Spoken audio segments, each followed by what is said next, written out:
আমরা block red দিয়ে বিভিন্ন এলাকাতে ছিনতাইকারী থেকে শুরু করে প্রত্যেককেই আইনের আওতায় আনার ব্যবস্থা নেওয়া হয়েছে। পুলিশের মহাপরিদর্শক মোহাম্মদ আলী হোসেন ফকির মবের বিরুদ্ধে কড়া হুঁশিয়ারি দিয়েছেন।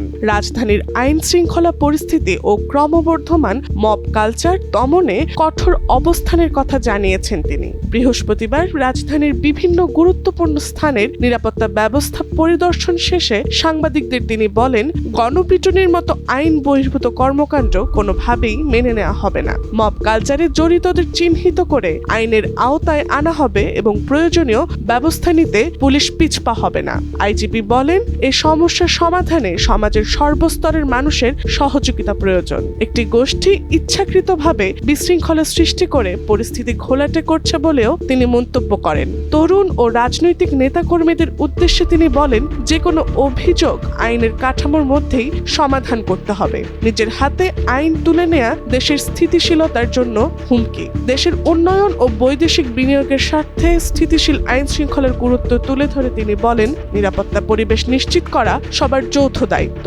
আসন্ন ঈদ উল ফিতর উপলক্ষে শপিং মল ও ব্যাংকিং এলাকায় বাড়তি পুলিশ মোতায়েন সহ বিশেষ নিরাপত্তা ব্যবস্থা নেওয়া হয়েছে বলেও জানান আইজিপি।